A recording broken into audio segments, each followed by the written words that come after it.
YouTube, on se retrouve pour un nouveau live de lecture, enfin une nouvelle rediffusion de live de lecture de sciences sociales. Là, actuellement, nous sommes sur un petit cycle du management désincarné, un ouvrage qui a été écrit par Madame Dujarier, qui est sociologue à Paris, sauf erreur, et qui donc travaille sur le management désincarné en particulier, donc le management qui se fait, on va dire, à distance dans le sens où la personne qui va manager les équipes n'est pas concrètement en train d'effectuer les tâches qu'elle manage en fait. Elle va être dans une situation de management via par exemple des logiciels, via tout un tas de processus à mettre en place. Bref, un management qui se fait en n'étant pas au sein de l'équipe de travail, en train de travailler avec l'équipe qu'elle encadre, mais vraiment sur des tâches, on va dire, d'organisation, de planification. D'ailleurs, dans cet ouvrage, on appelle ce type de management-là, et les personnes qui font ce type de management-là, les planeurs, parce que justement, ils planifient les tâches de travail, ils planifient l'encadrement, et ainsi de suite. Et du coup, on est arrivé à la partie 4, les cadres du capitalisme. Le management colle parfaitement au portrait robot du responsable, voire du coupable de ce fait social tant décrié. Pourtant, l'accusé est insatisfaisant à plusieurs titres. On rappelle d'ailleurs que là j'entame la lecture, mais comme d'habitude, vous n'avez pas à hésiter si vous avez le moindre retour à me faire, si vous posez une question, si vous voulez partager quelque chose que vous avez vécu qui fait écho avec ce qu'on dit, avec ce qu'on lit, n'hésitez évidemment pas, que ce soit sur le live ou sur YouTube. Pour le coup, je prendrai le temps de venir répondre dans les commentaires aussi bien que là sur le chat. Alors si vous parlez sur le chat en live, je pourrais carrément répondre en oral, et donc du coup ça pourra être pertinent pour les personnes qui regardent évidemment les rediffusions. Mais même pour les personnes qui regardent dans la diffusion, je vous répondrai bien évidemment aussi bien que possible au niveau des commentaires. Je précise également que du coup là on revient, donc c'est une nouvelle session de stream, mais pour faire un petit rappel pour ceux qui sont sur le chat, juste avant on avait donc étudié ce management, on avait regardé également les retours qui étaient faits sur ce type de management par les utilisateurs comme ceux qui comment dire, le mettaient en place, quoi, donc les planeurs aussi bien que les personnes encadrées. Et même la direction, et il y avait un constat qui était assez effarant, on va dire, c'est que en fait à tous les niveaux, les différentes personnes s'accordent à dire que concrètement c'est un management nul, ça ne marche pas, c'est pas efficace, mais que, et c'est là où il y a le mais que, par un petit processus de rationalisation, on finit par dire que en fait c'est la moins mauvaise des solutions parce qu'il faut être réaliste, parce que l'économie, parce que le marché, parce que ceci, cela. On trouve tout un tas de raisons pour dire que en fait au final, même si c'est pas fonctionnel, même si c'est plein de problèmes, même si ça produit énormément de tension, même si c'est pas efficace, enfin bref, concrètement même si ça marche pas, on le met en place parce que le capitalisme a dit qu'il fallait le mettre en place, parce que le monde du travail économique est vu par l'économie. Le monde du travail ne peut pas fonctionner en dehors de cette vue de l'économie, en tout cas c'est ce qui est dit, ça ne veut pas dire que c'est une réalité, mais c'est ce qui est dit dans les discours, dépend de cette réalité économique, du fait de faire de l'argent rapide et ainsi de suite, et c'est pour ça que du coup on met quand même en place ces systèmes là. Donc c'est assez comique parce que du coup concrètement toutes les personnes qui participent de près ou de loin au monde du travail et qui donc participent de près ou de loin au management désincarné, que ce soit en le subissant, en le mettant en place ou en le commandant, ont tous ce retour que ça ne marche pas, c'est pas efficace. C'est quand même assez comique pour le coup. Et donc du coup là on a un début de partie où on commence à dire voilà, ça ferait quand même un parfait responsable du problème, sauf qu'en fait pas forcément. Je me permets de continuer du coup. Pourtant, l'accusé est insatisfaisant à plusieurs titres. Premièrement, le management, comme la gestion, sont des constructions sociales et historiques collectives. Accuser ces abstractions impersonnelles assure sans doute une belle unanimité, mais ne permet ni la compréhension ni l'action.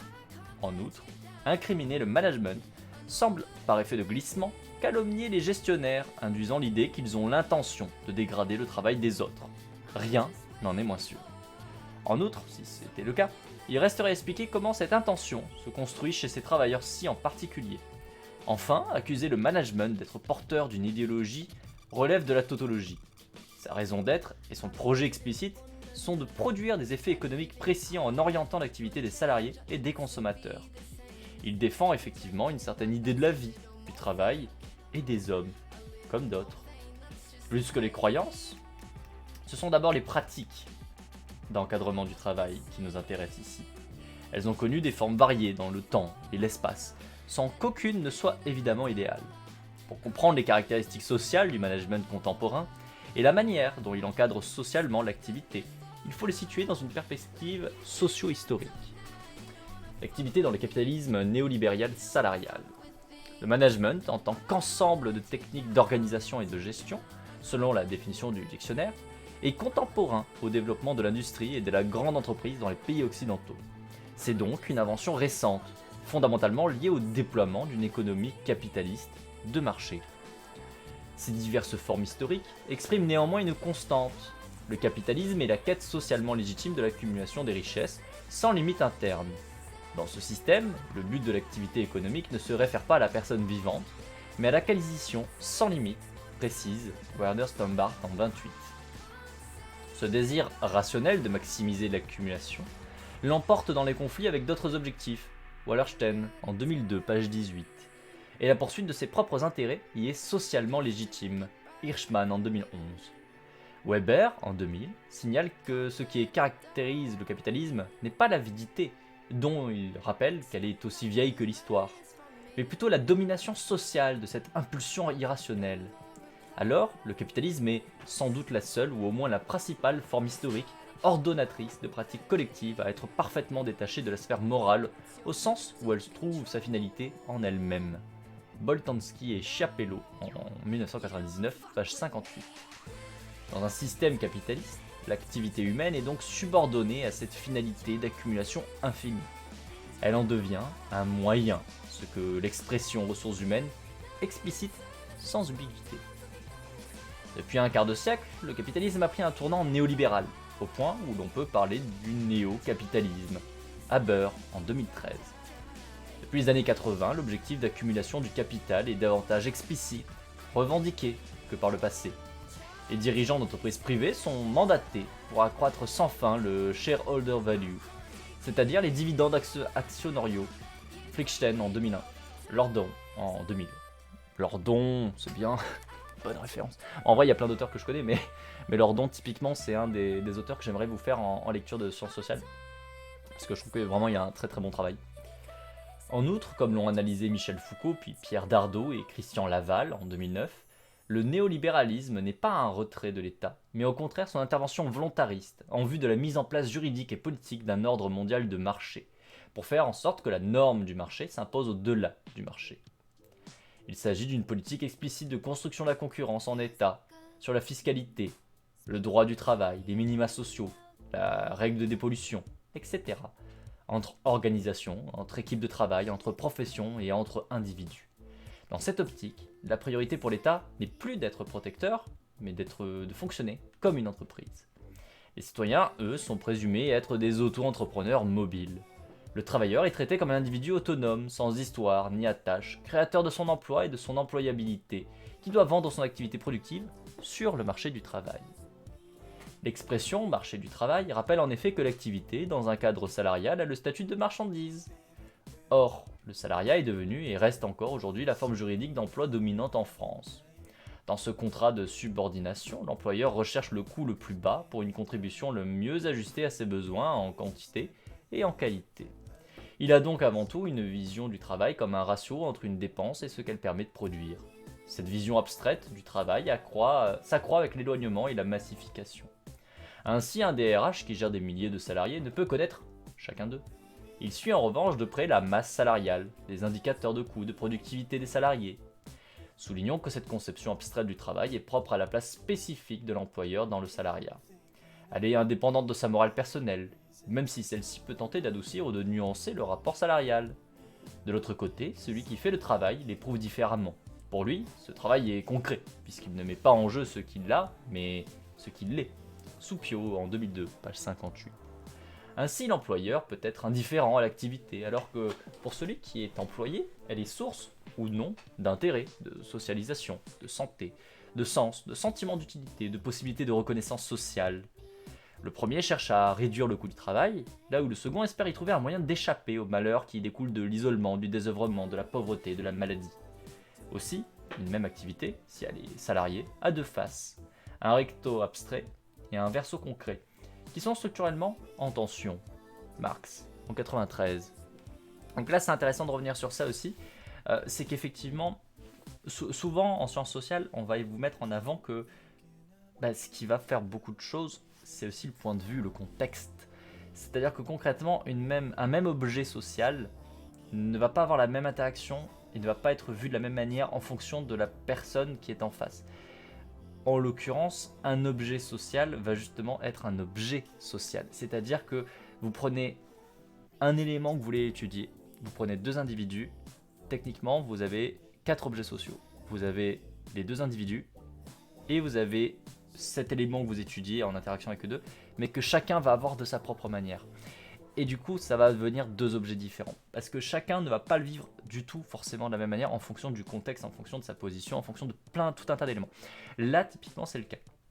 Quand vous prenez le travail en lui-même, l'activité salariée, si vous prenez du point de vue du salarié, sa tâche va être très importante puisque c'est son travail, c'est ce que concrètement va être un peu, on va pas dire au centre de sa vie, mais en tout cas au centre de sa vie professionnelle, à minima.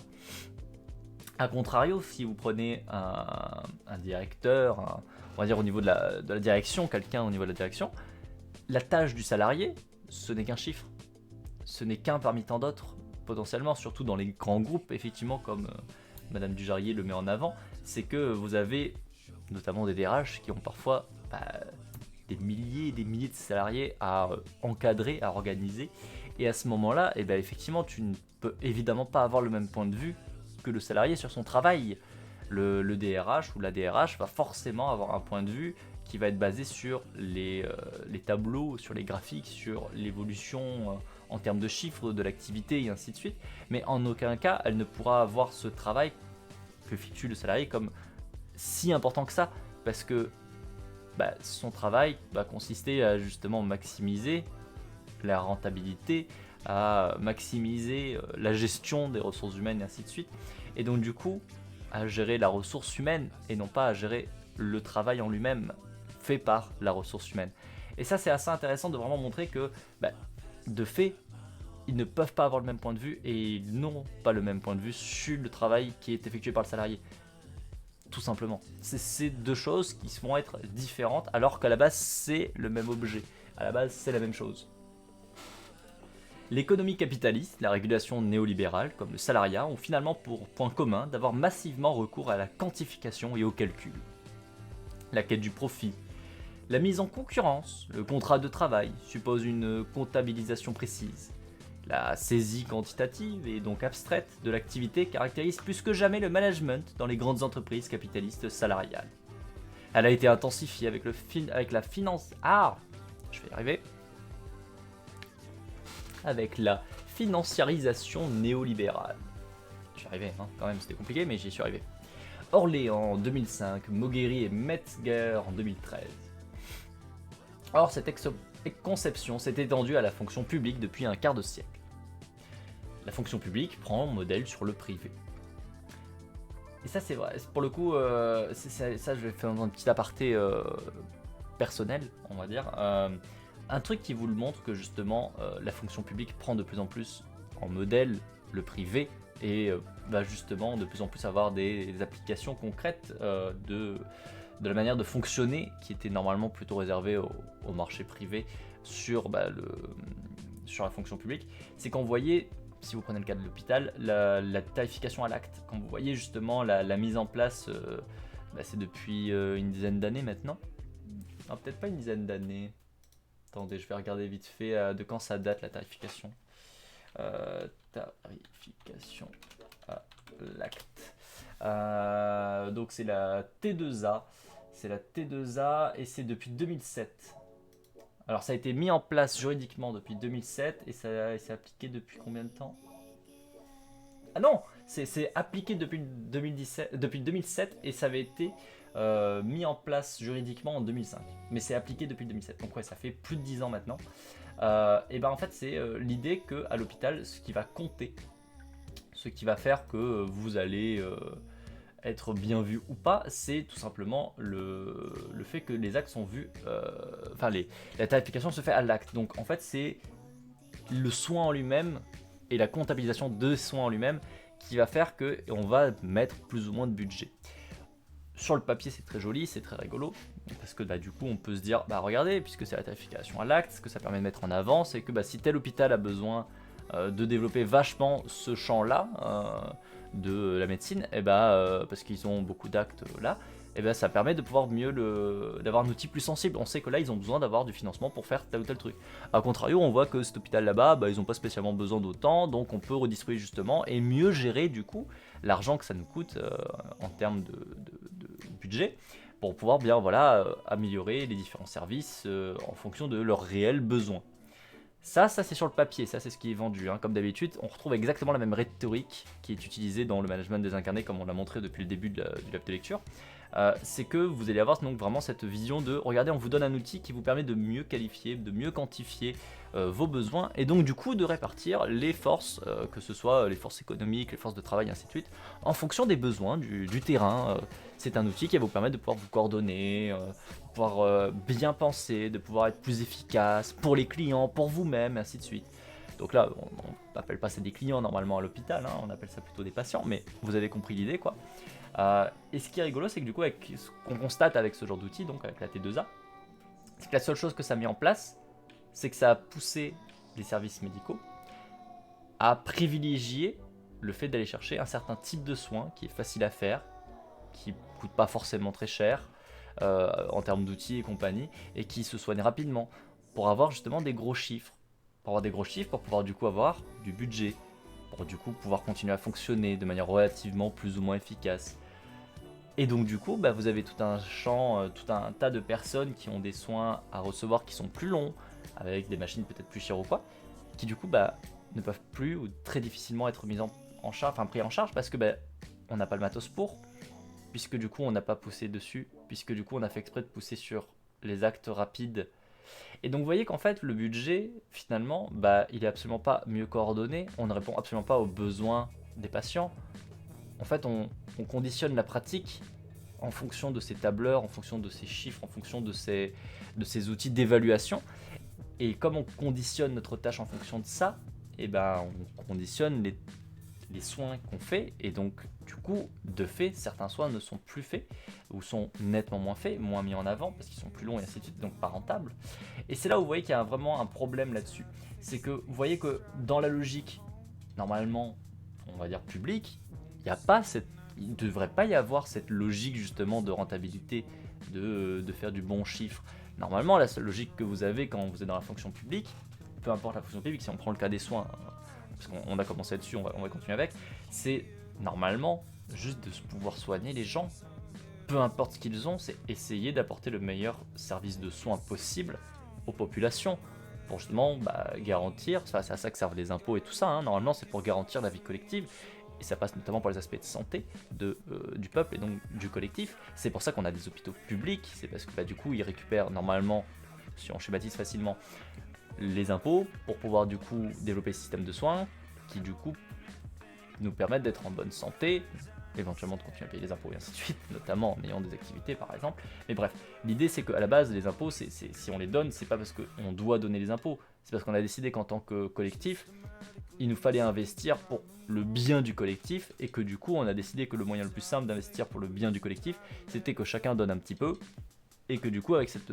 chacun donne un petit peu, on a beaucoup qui nous permet de mettre en place des services de soins et compagnie qui sinon seraient trop coûteux pour chaque individu, pour que ça soit le plus efficace pour le groupe. C'est comme ça que ça se construit un état à la base.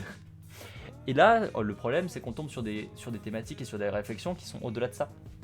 On est non plus sur on va essayer de soigner tout et tout le monde, on va essayer d'apporter le meilleur service de soins, mais on va essayer d'apporter le service de soins qui est le plus rentable, qui est le plus efficace, qui est le plus logique, quitte à laisser des gens du coup dans des grandes difficultés, dans des grands problèmes de santé, parce que du coup on ne va pas développer ce champ de soins là. C'est quelque chose que j'avais déjà développé, notamment, alors ça c'est dans les lives qui n'étaient pas forcément rediffusés sur YouTube, donc pour toi YouTube c'est peut-être la première fois que j'en parle, c'est possible, mais on a fait pas mal de live débats où notamment on étudie un petit peu le capitalisme en tant que tel, et sur pourquoi est-ce qu'il ne pousse pas pourquoi est-ce qu'ils ne poussent pas à faire des inventions?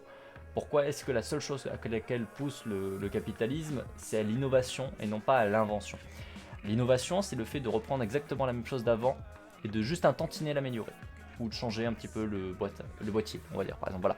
Mais vous regardez le même principe. Vous ne changez pas, vous ne révolutionnez pas, vous n'inventez pas. Vous reprenez le même outil et vous le retravaillez un petit peu, vous faites une petite nouveauté, mais pas plus. Là où par contre l'invention, c'est potentiellement repartir de zéro, faire quelque chose qui n'a pas encore été fait, c'est créer, ou même si ça c'est prenant de différents composants, de différents éléments, parce que quand on travaille un petit peu la créativité, on se rend compte que en fait, dans la grande majorité des cas, enfin dans l'absolue majorité des cas en fait, tout ce qui est créé, tout ce qui est nouveau, en fait n'est pas vraiment nouveau, c'est souvent des assemblages de différents éléments provenant de différents domaines, c'est juste qu'ils n'avaient jamais été mélangés comme ça. Par exemple, si on prend la manière dont sont faits certains satellites, on se rend compte qu'en fait, le fonctionnement révolutionnaire qui a été fait sur certains satellites au niveau notamment des panneaux solaires, du déploiement des panneaux solaires, qui n'avait jamais été fait, donc qui était une invention, en fait, on se rend compte que l'équipe de scientifiques qui avait mis ça en place, qui a créé ce plan-là, en fait, ils sont partis des rideaux, donc des rideaux que vous avez sur une fenêtre, hein, s'entend, et d'un parapluie. Et en fait, c'est juste qu'ils ont mélangé les deux, et ça leur a permis de faire ces panneaux solaires qui se déploient tout en étant protégés au moment de l'ascension dans l'atmosphère, ainsi de suite, parce que du coup ils ne sont pas déployés. Bref, et que du coup on se rend compte qu'en fait c'est pas nouveau. Techniquement c'est une nouvelle invention, le fait que ça se déploie comme un parapluie et ça s'étire comme un rideau, le mécanisme ensemble c'est nouveau, mais par contre en fait on se rend compte que ces composants, si on les réduit à chacun un composant différent, en fait ça provient de tel ou tel domaine, de tel ou tel élément, et qu'en fait juste ça n'avait jamais été mélangé ensemble, et souvent c'est ça la création. Toujours faut-il que pour revenir du coup sur l'innovation et l'invention, l'innovation c'est vraiment reprendre la même chose, c'est-à-dire on reprend ton rideau et on va juste triquer la couleur du rideau, puis on va dire tiens c'est nouveau, c'est vraiment dans ce sens là. Et en fait on se rend compte que le capitalisme il a cette capacité à très fortement pousser à l'innovation qui peut être très grande ou pas, généralement pas forcément immense, mais ça c'est encore un autre débat, et pas vraiment du tout à l'invention. Parce que en fait, quand vous êtes dans la logique capitaliste, vous allez avoir cette logique d'accumuler des richesses.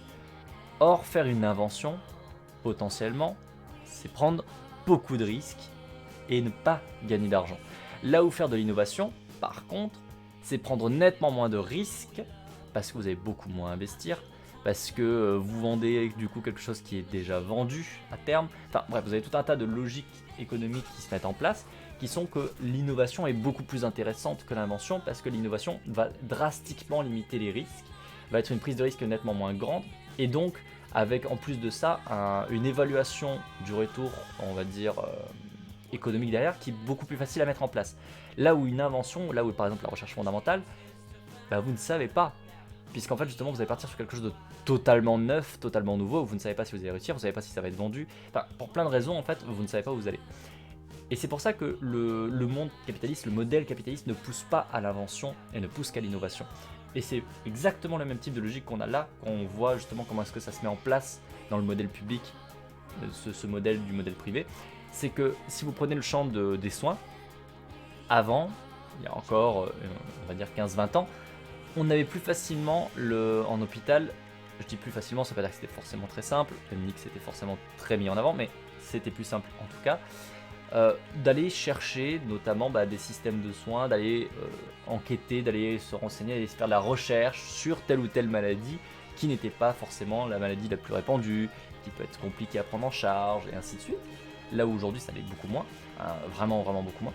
Parce que justement à cette époque, il n'y avait pas encore forcément autant cette logique de la rentabilité. Donc on pouvait, notamment dans le public, se permettre beaucoup plus facilement d'aller se dire tiens on va aller enquêter sur cette forme de maladie qu'on ne connaît pas, qu'on n'a pas encore étudiée, on va aller mettre de l'argent dedans, quitte à potentiellement ne rien trouver malheureusement pour soigner les gens, mais on va essayer un petit peu plus quand même, on va essayer de prendre en charge. Là où aujourd'hui ça l'est beaucoup moins, et c'est beaucoup plus difficile dans l'hôpital public malheureusement, dans la prise en charge des maladies, de venir se centrer sur des maladies vraiment particulières qui sont pas particulièrement répandues, qui sont difficiles, qui sont longues à prendre en charge, parce que justement on ne met pas les moyens dedans. Et comme on ne met pas les moyens dedans, et les prix et les coûts restent encore très élevés. Donc c'est toujours pas rentable. Donc on continue à ne pas mettre l'accent dessus, donc on continue à ne pas développer, donc on continue à ne pas faire d'évolution, ne pas faire d'invention, à ne pas mettre à jour les processus, les coûts, les outils qu'on a dans la gestion de ces soins-là. Donc ça reste encore très cher, et ainsi de suite. Et c'est comme ça que vous avez cette espèce de ce cercle vicieux qui se met en place, où du coup, vous n'allez pas dessus. Si on reprend un autre cadre économique, si on prend par exemple celui du pétrole, à l'heure actuelle on continue d'utiliser le pétrole parce que, notamment, du fait qu'on investit tout le temps dans le pétrole, on a mis en place des nouveaux outils, on a mis à jour certains de nos outils, notamment d'extraction du pétrole, qui nous permettent de récupérer du pétrole là où avant on ne pouvait pas. Sauf qu'à contrario, du coup, le pétrole reste toujours le truc qui est le moins cher à faire. Même si ça pollue, tout ce que vous voulez et tout, ça reste, économiquement parlant, la ressource la plus simple à prendre. A contrario, on n'a pas trop investi dans, on va prendre l'éolien, encore que ça commence à venir, mais l'éolien a tout un tas de problèmes aussi, mais bref, on n'investit pas trop dans les ressources, on va dire renouvelables, dans l'énergie renouvelable, donc par exemple les panneaux solaires, par exemple l'éolien, l'hydraulique, et ainsi de suite, où ça reste des technologies qui, à mettre en place, sont plus chères, sont encore plus compliquées. Et donc du coup, comme on n'investit pas dedans, le prix reste plus élevé, encore, que de continuer à extraire du pétrole. Donc on continue à extraire du pétrole, et donc on continue d'investir dans le pétrole, et donc on continue à ne pas trop investir dans les énergies renouvelables. Et c'est là où vous voyez que vraiment il y a ce décalage et ce problème, c'est que alors qu'on a conscience de certains problèmes, si on prend le cas par exemple de l'extraction du pétrole, on a conscience des problèmes écologiques que ça cause, du fait qu'il y a un gros mur écologique qui nous arrive droit dans la gueule, on va pas investir dedans parce que le modèle capitaliste ne te pousse pas à ça. Il te pousse à regarder à court terme, éventuellement à moyen terme, pour faire de la rentabilité. Il te fait pas regarder à long terme. À long terme, ça n'a aucun sens ce qu'on fait. C'est absurde. Si vous prenez la logique des hôpitaux, c'est pareil. Faire à l'acte, ça n'a aucun sens. La tarification à l'acte est une grosse connerie de merde. Vraiment. C'est profondément absurde. Parce que du coup, les budgets étant indexés à ça, ça pousse vraiment le système de soins à ne prendre en compte ou à ne se pousser drastiquement que sur la prise en charge de soins rapides qui se font facilement, plus facilement que d'autres, qui ont une prise en charge assez simple, qu'on peut même recevoir la personne malade le matin et faire l'opération ou autre et la virer dans la journée. Enfin voilà, c'est vraiment le fait de faire au rapide pour faire du chiffre, ok. Sauf que ça met de côté tout un tas de choses. Sauf que sur le long terme, ça va être important de pouvoir aller s'occuper justement de ce qu'on ne maîtrise pas bien. Parce que du coup, si c'est rapide à prendre en charge tous ces actes qu'on fait, c'est qu'on a une bonne maîtrise de ça. Donc c'est pas vraiment là qu'il faut investir. C'est plutôt dans la grosse écueil qui est là-bas, où justement on ne sait pas encore trop comment gérer cette maladie-là, cette pathologie-là, ce qu'on du coup ne fait pas. Mais sur le court terme, comme les budgets des hôpitaux sont indexés sur ça, et ben on reste sur ça. On reste sur cette vision court-termiste, ou moyen-termiste. Et c'est extrêmement problématique, c'est vraiment dommage. Et on voit que la gestion du management ou autre, par exemple, c'est indexé aussi à cause de cette manière de fonctionner. C'est à cause de cette vision du monde, et donc qui du coup est une vision du monde qui touche notamment la vision du monde du travail, qu'on a cette manière de fonctionner, de vouloir planifier, de vouloir mettre en place tous ces petits tableurs et compagnie. Bref, voilà, c'était petit aparté pour réagir un petit peu sur ça, mais je continue la lecture. Depuis les années 80, une nouvelle gestion de la fonction publique. Et coucou Ardine, j'espère que tu vas bien aujourd'hui. Pose-toi, mets-toi bien avec les petites fougères. On est en train de faire le live lecture sur le livre Le management désincarné de Madame Dujarier, sociologue. Et donc on est sur le fait que concrètement le management, c'est pas sa faute. C'est pas la faute du management. Le management est nul, mais c'est pas sa propre faute. C'est parce que le monde est capitaliste. Et que du coup on a une manière de gérer notamment le salariat, où on considère que les gens sont une ressource, parce que le capitalisme, et que du coup le problème c'est le capitalisme en fait. Étonnamment, encore, c'est rigolo hein. Bref, depuis les années 80, une nouvelle gestion de la fonction publique se diffuse sous les termes de nouveau management public, le NMP. En dépit de la variété de ses déclinaisons selon les pays et les secteurs, il est possible d'en saisir une logique générale.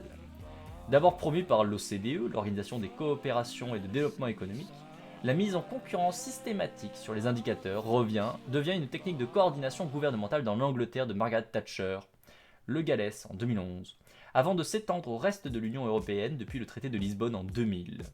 La méthode ouverte de coordination, la MOC, européenne, vise à faire converger les politiques nationales sur l'emploi, la protection sociale, l'inclusion sociale, l'éducation, la jeunesse, la formation, etc., par la comparaison quantitative. Dans cette méthode intergouvernementale, les États membres sont évalués par d'autres et exercent ainsi une pression horizontale les uns sur les autres, la peer pressure, donc la pression par les pairs. Dans cette conception, le travail doit être libéré des liens assurantiels pour être échangé comme une pure marchandise. Aussi, le droit européen considère-t-il par exemple la solidarité portée par la sécurité sociale française comme une exception et voit les conventions collectives comme une restriction à la concurrence. Dans le NMP, le terme de gouvernance remplace celui de souveraineté, avec laquelle elle est pourtant contradictoire. Normes de qualité, normes comptables, normes écologiques, sociales, financières sont produites par les institutions et des agences privées et prennent le pas sur la loi.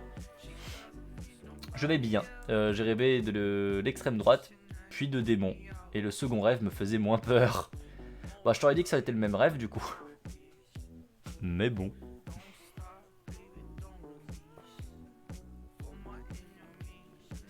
Le NMP a pour objectif affiché d'accroître la productivité des services publics, d'améliorer le service rendu à l'usager. Il consiste à mettre en place des dispositifs de finalité, de procédés et d'enrôlement directement inspirés des entreprises privées. Furley et Hall en 1996, Haynes en 2003. Les citoyens, fréquemment requalifiés de clients, doivent être satisfaits, ce qui passe par le développement d'un marketing public. Vous avez vu, c'est rigolo quand même. Hein, les citoyens deviennent des clients. Et après, on me dit que le capitalisme c'est bien, c'est la meilleure forme de. C'est le moins pire. J'ai notamment quelqu'un qui me dit que c'est le moins pire et que c'est génial le capitalisme. Sur un réseau que nous connaissons. Hein. Voilà, je ne citerai pas de pseudo ni rien, mais il y a quelqu'un qui approuve tellement fort ce modèle capitaliste alors que c'est tellement une aberration dégueulasse, mais bon, bref. Les mots-clés du NMP sont productivité, marchandisation, culture du service, décentralisation et politique de rendre compte. Kettle en 2000. Cette transformation est menée au nom de l'excellence, de l'autonomie, de la performance, de la transparence, de la responsabilité. Ici, les organisations publiques recopient, sans en changer une virgule, la rhétorique que les grandes entreprises privées mobilisaient dans les années 80-90. C'est quand même marrant parce que du coup, c'est exactement ce qu'on vous disait tout à l'heure, il y a quelques jours de ça, quand on avait fait le précédent live lecture, justement sur ce discours de dire, mais regardez tous ces outils de planification, c'est pour améliorer votre efficacité, c'est pour améliorer votre autonomie, c'est pour améliorer le rendu, le service rendu, c'est pour améliorer la transparence, c'est pour améliorer ceci, cela. Bref, c'est censé pour vous améliorer votre tâche de travail. Et à contrario, quand on étudiait justement et qu'on faisait des retours, notamment à tous les niveaux, que ce soit les personnes encadrées, que ce soit les personnes encadrantes, que ce soit les personnes ayant commandé l'encadrement, tout le monde vous dit ça marche pas, c'est pas des bons outils, ça conditionne le travail et ça fait de la merde. On nous ment parce que du coup forcément vu que ce sont des outils qui sont pas forcément adaptés, voire même très clairement pas adaptés, et ben les gens trichent dessus et que du coup ça nous reflète pas vraiment ce qu'on est censé faire, enfin bref, c'est pas bon.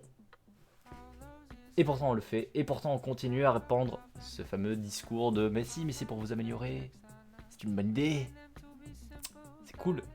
C'est génial quand les patients malades en attente de soins, parfois en danger de mort, deviennent des clients. Bah ouais, hein, c'est plutôt sympa, hein. Surtout sur le service public. Hein. Mais bon, bref, sa version française est déployée depuis les années 2000 avec la LOLF qui ambitionne de faire passer l'État d'une logique de moyens à une logique de résultats. Ça déjà, le service public qui doit avoir une logique de résultats plutôt qu'une logique de moyens, c'est absurde. Le principe d'un gouvernement, le principe de pourquoi est-ce qu'on construit des États et pourquoi est-ce qu'on reverse du coup notamment des impôts, c'est justement de pouvoir mettre en place tout un tas de moyens sur tout un tas de questions, y compris sur là où en soi chaque individu ne peut pas forcément dépenser, ne peut pas forcément mettre en place ce qu'il faut, parce que le commun fait ensemble. Et c'est une loi qui a pour projet, c'est une politique qui a pour projet de mettre en avant les résultats plutôt que les moyens. C'est pas mal, hein. C'est pas mal, c'est intelligent, hein. Le service public, le machin qui est payé par les impôts, ouais. Bah ouais. La RGPP, la révision générale des politiques publiques, proposait, elle, en 2007, de réduire les dépenses publiques par une baisse continue des effectifs de fonctionnaires. LOLF et RGPP conçoivent donc le travail humain de manière quantifiée, comme un produit, comme une dépense, et agissent comme une quantification prescriptive, Ogien en 2010. La mise en place des réformes faites au nom du NMP passe par 3 stades principaux. Tout d'abord, elle disjoint les fonctions politiques, stratégie, conception, décision, pilotage, contrôle et évaluation, et administrative. McLaughlin et Hall en 2002. Celles-ci sont supposées n'être que l'exécution et de la prise en charge des politiques publiques. Bezos en 2012, page 28. Ça déjà, ça c'est rigolo déjà. Alors on va appliquer une logique de rentabilité, on va appliquer une logique de résultat. Par contre, prenez bien en compte les gars, la direction c'est autre chose. Hein. La direction, ils font des trucs, ils réfléchissent, vous comprenez. Donc eux, ils ont pas, enfin c'est séparé. Par contre, les fonctionnaires qui font concrètement le travail, eux, par contre, la logique du résultat s'applique. Eux, par contre, ils ont intérêt à faire du résultat, hein, surtout, faire du résultat, en fonction de ce que disent ceux qui prennent des décisions. Par contre, ceux qui prennent des décisions, ils prennent des décisions, ils réfléchissent, ils conçoivent, donc eux, on les laisse tranquilles, enfin, on va pas non plus les contrôler, enfin, vous comprenez, ce serait pas bien. Hein. Par contre, les petits fonctionnaires, eux, là on va évaluer sévère, hein, t'inquiète. Hein. Ah non, ça donne bien, hein, ça rend bien, sur le papier, ça a l'air génial. Après, si tu fermes les trucs pas rentables, tu peux allouer les impôts à des trucs utiles, mais qui seront jamais rentables, genre des homards. Ensuite, le NMP réalise des transformations structurelles visant à réduire les coûts des administrations. Concrètement, il prône la privatisation, la sous-traitance, les externalisations d'unités ou de tâches, les fusions, regroupements d'organisations, les partenariats publics-privés, le report sur les citoyens des tâches productives, notamment par le biais d'Internet. Autant de mouvements observables aujourd'hui dans la plupart des secteurs de la fonction publique. Ah bah oui, ça c'est encore mieux ça. Ça c'est encore mieux, donc une fois que tu as réduit ton effectif de fonctionnaires qui fait, hein, parce que bah, quand même c'est eux la bonne petite variable, hein, plus que les décisionnaires, le truc à prendre en compte c'est évidemment que si possible, les tâches, tu les fais faire par les clients, puisque de toute façon c'est des clients maintenant, c'est plus service public, c'est des clients, donc c'est bon. C'est à eux de faire la majorité du travail, enfin tout ce qu'ils peuvent faire, hein, parce que bon, faut être rentable quoi à un moment donné, donc c'est à eux de se débrouiller, hein, voilà. Donc on va venir mettre par exemple tout un tas d'éléments à faire par internet. Vous avez pas internet? C'est pas de problème. Ah bah ouais non, nous on vous met un service, si vous n'êtes pas capable de venir faire ce qu'il faut comme démarche pour pouvoir y avoir le service, ah bah c'est votre faute, hein. Bah oui, hein. C'est pour ça aussi que ça c'est un truc qui est parmi les trucs absurdes. Quand vous voyez à quel point on a généralisé la mise en place de tout un tas de procédures par internet, mais tout le monde n'a pas internet, tout le monde n'a pas les moyens d'avoir internet. Si vous prenez ne serait-ce que les SDF par exemple, basiquement, hein, si vous prenez que les SDF qui n'ont pas de domicile, de fait ils n'ont pas internet. Ils n'ont pas de domicile, vous voulez qu'ils fassent comment pour avoir internet? Ils se mettent une box dans le cul? Sérieusement? Enfin, à un moment donné, ils peuvent pas avoir internet, donc tous les services auxquels ils pourraient peut-être éventuellement prétendre, et bah Zubi, ils l'ont pas. Voilà. Et après, si on passe au-dessus, bah du coup, les personnes très pauvres, parce qu'il y en a quand même une bonne quantité des personnes très pauvres et qui ont quand même un domicile, est-ce qu'ils ont forcément les moyens de payer une connexion internet? Non. Quand bien même ils ont les moyens de payer une connexion internet, est-ce qu'ils ont les moyens de payer le matériel qu'il faut pour? Bah non. Et après, effectivement, voilà, on va nous dire exactement comme tu dis, bah il y a les bibliothèques municipales par exemple. Oui ou non en fait. Parce qu'il faut qu'il y ait le matériel qui marche, il faut que le matériel soit efficace, il faut que les horaires soient suffisants. Par exemple, si vous prenez les horaires des bibliothèques, elles sont pas du tout ouvertes en constant.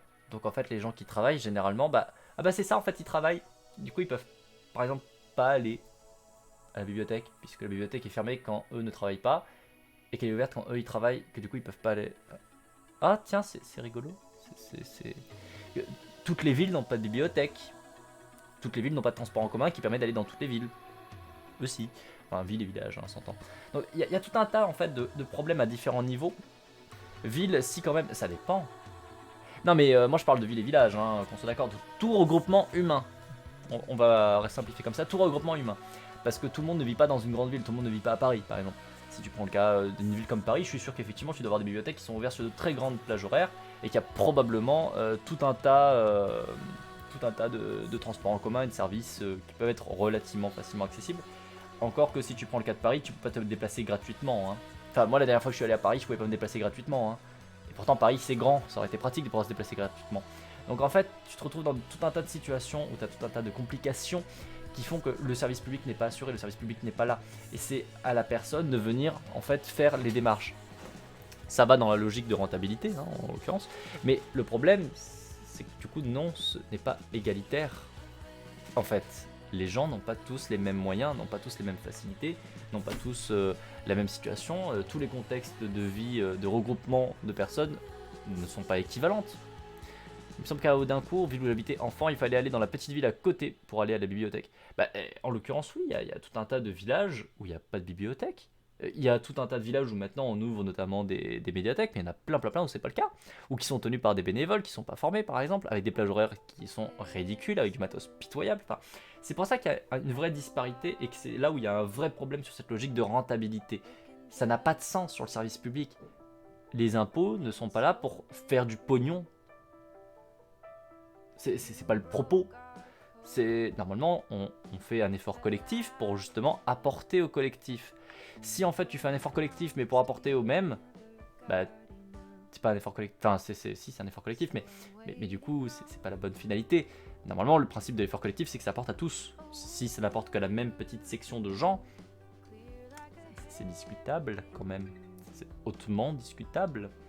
Enfin du coup c'est pour ça qu'il y a vraiment énormément de problèmes, ne serait-ce que voilà, si on prend le biais d'internet comme Dujarier l'a mis en avant, le problème d'internet est incroyablement comment dire, pratique comme cas d'école, parce que en fait tu vois tous les problèmes qu'il y a, toute la part de population qui est zappée par ça, qui ne peut pas y accéder ou très difficilement, qui sont pas forcément non plus formés à utiliser internet, même si maintenant on commence à avoir des cours d'informatique, ça reste encore avec une disparité qui est quand même présente.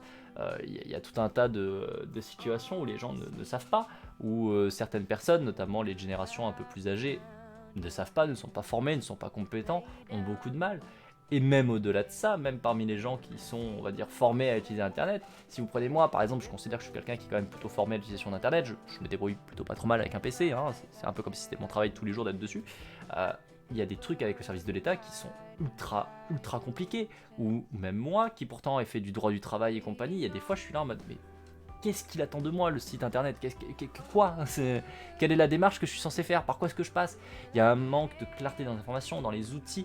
C'est absolument pas quelque chose qui est hyper bien pensé, hein, qui est même hautement discutable à plein de niveaux. Et tu es obligé de passer par internet, tu n'as plus forcément d'interaction avec quelqu'un qui pourrait t'aider. Tu n'as plus forcément accès à des conseillers, ou en tout cas pas facilement du tout, qui pourraient te dire, en fait là la démarche que vous devez faire c'est ça, ça va fonctionner comme ça, et ainsi de suite.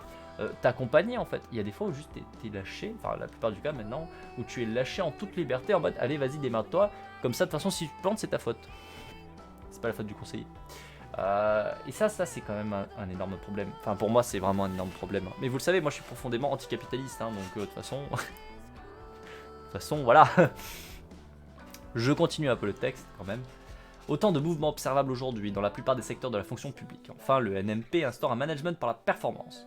Des unités déclarées autonomes et responsables contractualisent les objectifs quantitatifs, coucou le chat. Elles doivent ensuite rendre compte régulièrement de leur réalisation, selon le principe d'accountability ou d'obligation de rendre compte. Thomson et Hall en 95. Ce qui est appelé ici la performance est mesurée à l'aide d'indicateurs qui quantifient les inputs et les outputs de la production et de leur rapport. Gianni Catrice en 2012. Ce dispositif de finalité va souvent de pair avec une politique d'incitation financière qui valorise individuellement les travailleurs entreprenants, flexibles, soucieux des résultats. La concurrence et la compétition sont alors au cœur du dispositif, au nom de leurs vertus supposées sur la performance globale. Ça aussi, c'est un truc qui est à prendre en compte et qui n'est pas forcément, que j'ai pas encore forcément explicité. Vous avez effectivement cette vision, mais ça c'est un truc qui est déjà très récurrent dans le monde du travail, on va dire privé, de la mise en concurrence des personnes. Or, c'est un truc que j'ai déjà expliqué en live, mais pas forcément sur les VOD. Il y a un truc qui est profondément aberrant sur le fait de ne prendre en compte que le résultat. Le problème du résultat, c'est qu'il ne va pas forcément dépendre des efforts que tu as fait. Loin de là. Tu as tout un tas de situations dans lesquelles le résultat va dépendre juste du contexte. Or, si tu ne prends comme indicateur que ce putain de résultat, eh ben ça n'a pas de sens. Ça ne met pas en avant, ça ne montre pas tout le travail qualitatif qui a été fait à côté potentiellement, et qui peut-être n'a débouché sur rien, mais pas de la faute du travailleur ou de la travailleuse en fait, qui peut être pour plein de raisons contextuelles. A contrario, tu vas peut-être mettre en avant quelqu'un, tu vas peut-être donner une prime et compagnie à quelqu'un qui a fait du chiffre, qui a fait du résultat, alors que peut-être que foncièrement, il a rien foutu, ou elle n'a rien foutu, et qu'en fait, c'est juste le contexte qui a fait que ça fait du chiffre, tout simplement. Et ça, c'est quand même très problématique d'avoir dans la logique justement publique, de la fonction publique, cette qualification des résultats, en fait, cette mise en place de résultats pour évaluer si vous allez avoir notamment des primes ou autres, parce que ça va absolument pas refléter vraiment le travail qui est fait par les membres en fait des services publics, par les fonctionnaires. Ça va juste montrer que là il y a machin qui a fait du chiffre. Quelle raison? On sait pas, mais il a fait du chiffre, donc on va lui mettre une prime. Oui, mais si ça se trouve, il n'a rien foutu. Si ça se trouve, c'est le pire de tous les feignants. Si ça se trouve, il a triché. T'en sais rien, en fait. Il y a plein d'éléments qui rentrent en compte et qui sont pas pris en compte par le simple est-ce qu'il a fait du chiffre. Et ça, vraiment, ça me tue. Ça me tue, quoi. Les pompes funèbres ont dû avoir des membres super compétents pour faire autant de chiffres en 2020. Typiquement, on peut arriver sur cette logique-là de se dire, regardez, là, vous avez effectivement cette branche-là qui a fait du chiffre de ouf. Putain, j'espère qu'ils ont bien payé leurs membres, parce que franchement, ils ont carburé de ouf, ils ont très bien travaillé. Ouais, en fait, non, c'est le contexte. C'est le contexte d'une crise sanitaire, avec une maladie qui tue 5% de la population. Ouais, forcément, ça écrème vachement, hein. Donc forcément, ils ont eu beaucoup de travail. Mais là, on prend un truc absurde, absurde. On prend un truc un peu fort, mais effectivement, il y a cette logique-là. Cette logique-là de vouloir mettre en compétition des gens sur leurs résultats, alors que ça n'a pas de sens. Au-delà de ça, le fait de mettre en compétition, ça va juste donner une pression aux personnes qui n'est pas forcément adéquate. C'est tellement absurde. C'est tellement absurde de vouloir absolument toujours pressurer vos gens, pressurer les salariés, pressurer les fonctionnaires. Ça n'a pas de sens. Si vous mettez les personnes en état de stress constant, la seule chose que vous allez faire, c'est faire péter la personne en fait. Vous voyez, c'est une corde. Si vous mettez de la tension, votre corde au bout d'un moment, elle va lâcher en fait.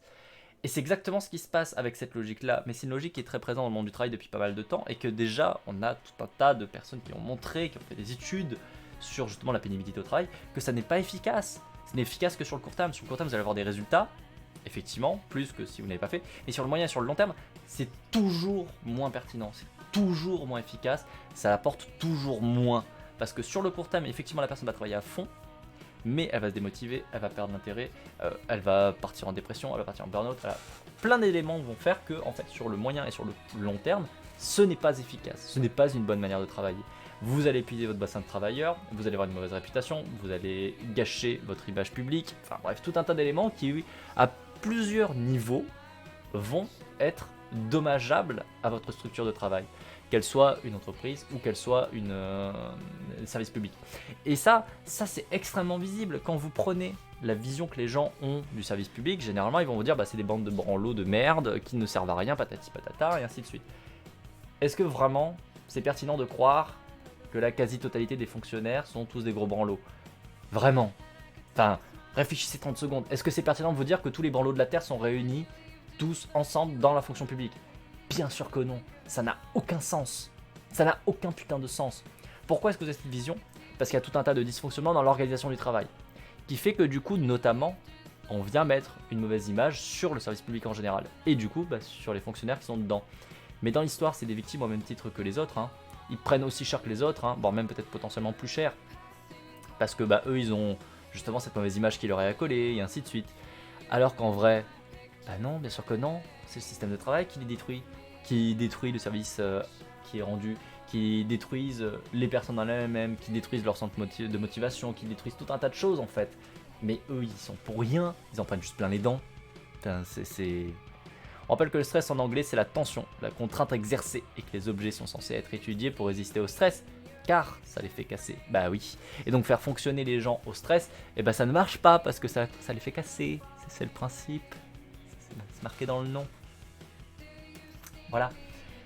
Mais bon, bref. Mais donc du coup, mettre les personnes dans ces logiques justement d'être en compétition, ça vous les met en stress, ça vous les met en état de tension, et donc du coup, ça vous les pousse à se fracasser entre eux. Et comme on l'avait déjà montré d'ailleurs dans le précédent live, ce que avaient montré les retours, des questionnaires et des entretiens qu'elle avait effectués, c'était que justement vous aviez des logiques qui se mettaient en place dans les structures de travail qui consistaient à saboter le travail des autres. Pourquoi ? Parce que vous êtes mis en compétition. Comme vous êtes mis en compétition, c'est donc non plus vous ensemble en tant que groupe, mais c'est toi, un individu, contre les autres, qui doit faire plus de chiffres, qui doit être devant, et qui du coup va mettre en place des actions de sabotage, de non-citoyenneté et ainsi de suite, au sein même de votre groupe de travail pour que toi tu aies les meilleurs chiffres que les autres.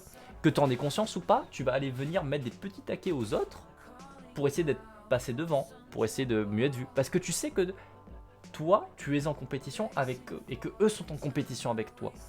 Donc ça pousse non seulement à avoir des comportements inadaptés, à saboter le travail des autres, mais en plus de ça, ça vous met dans un état de stress qui va vous pousser vous-même à être cassé au bout d'un moment.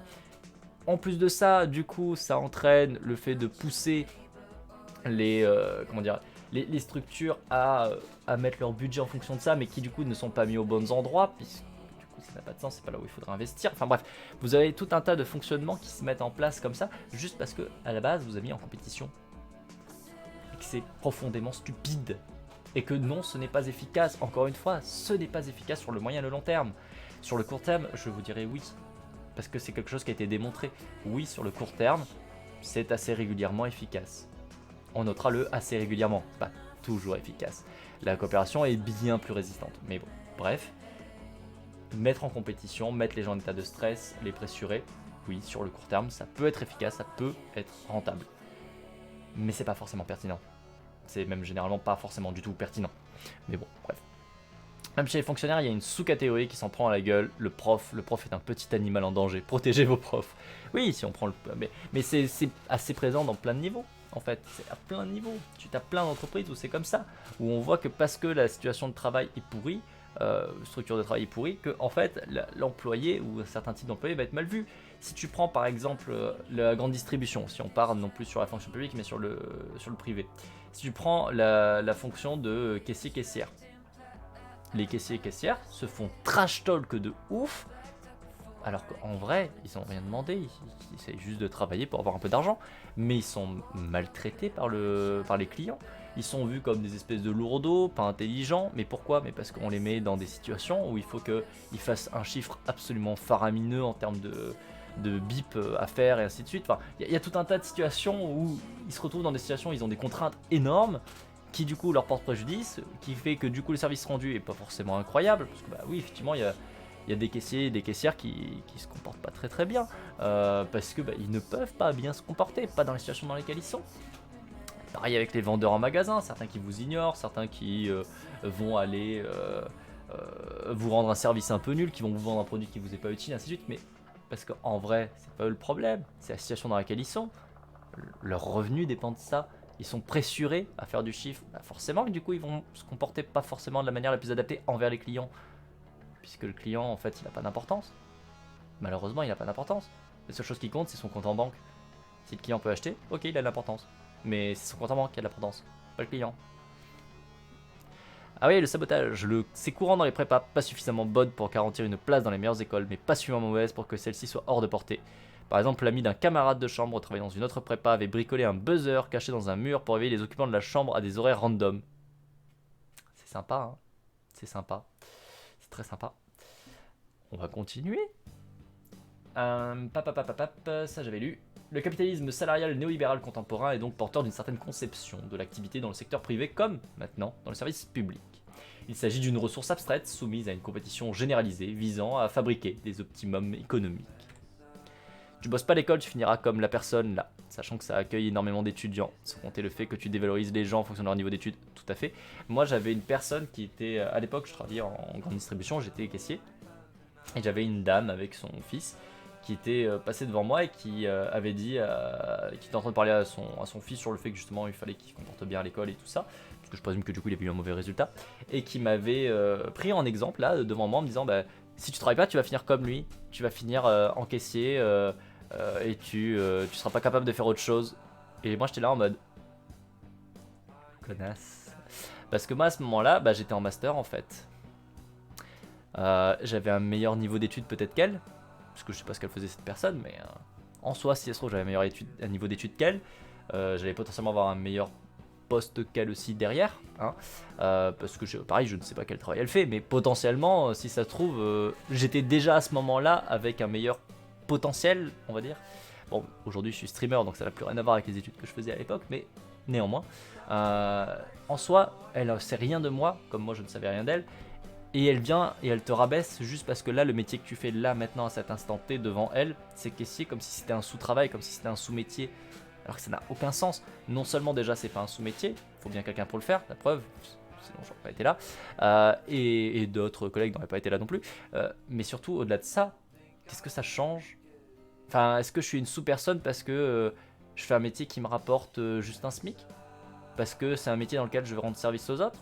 Sachant qu'en France, on a quand même une grande majorité des emplois actuellement qui sont des emplois dits de service, où on rend service à l'autre.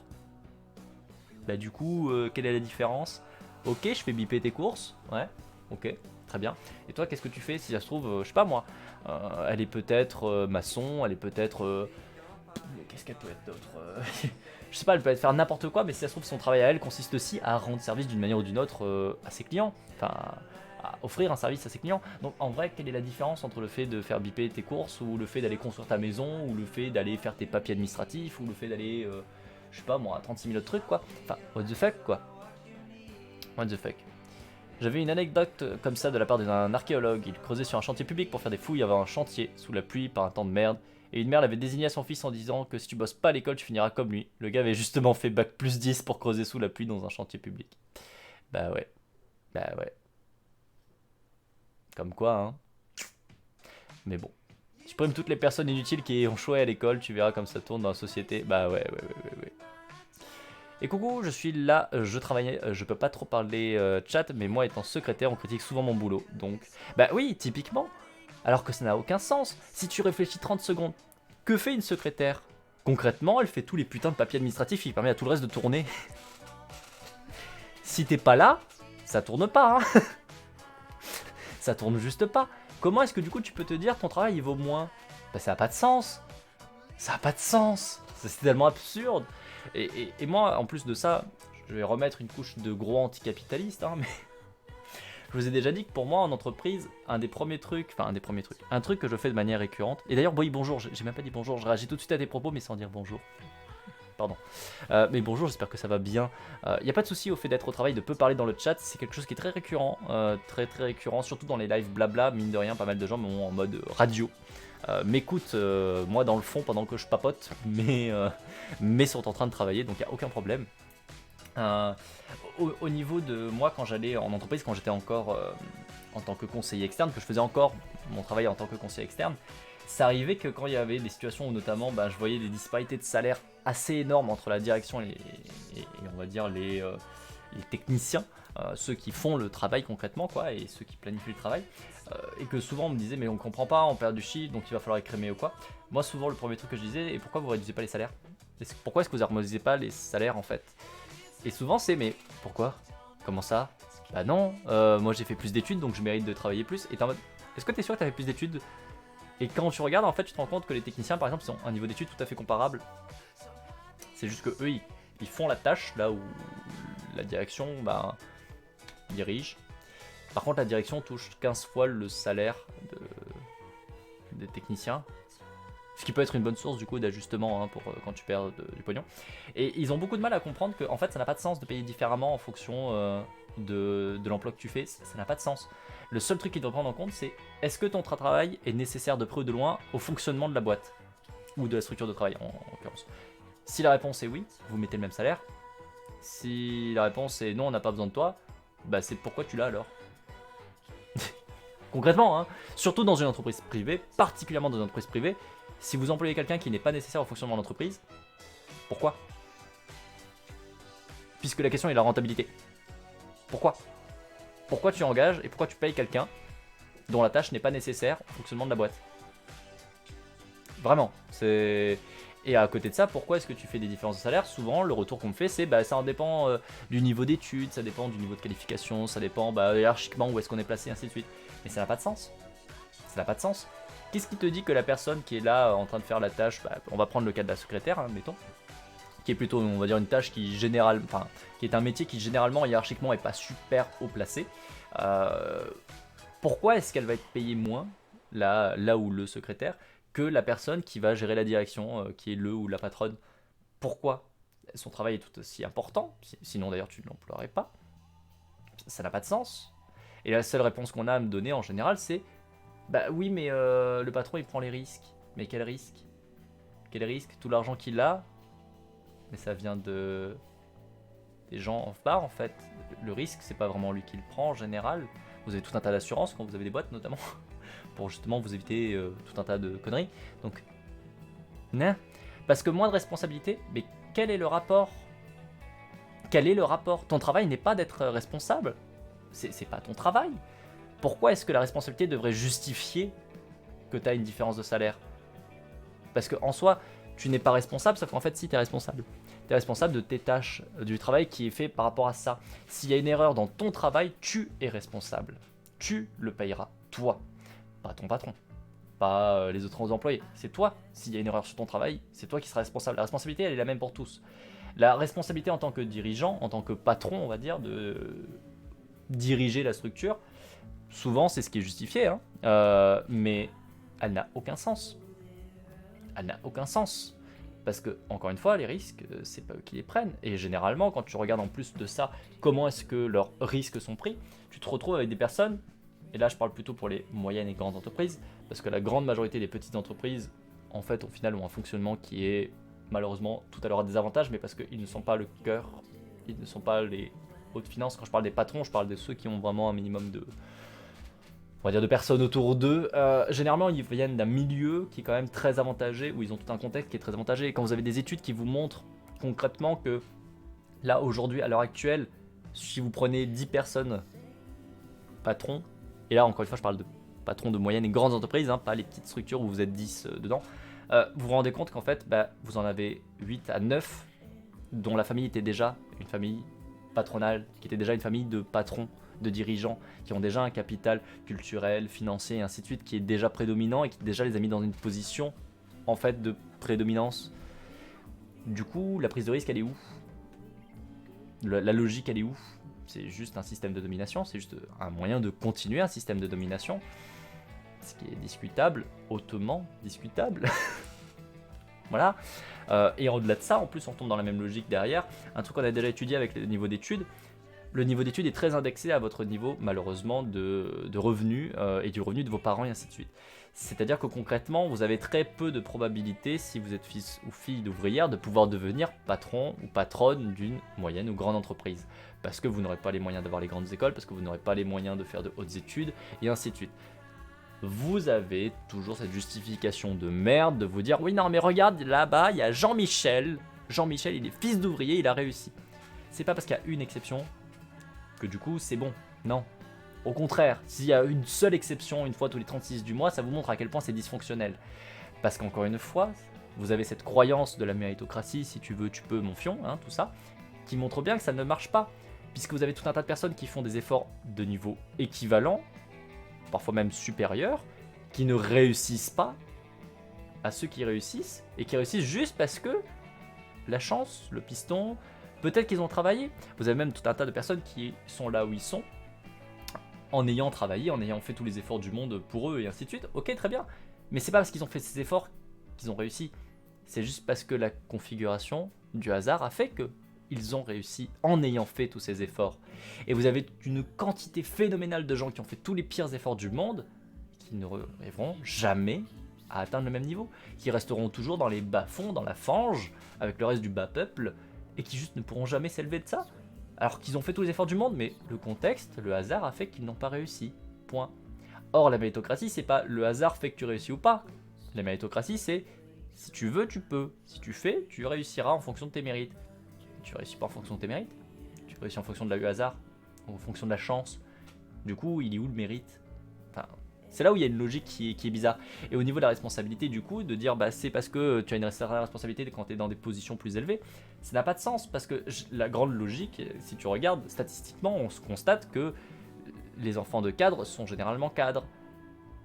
Donc les cadres sont généralement enfants de cadres.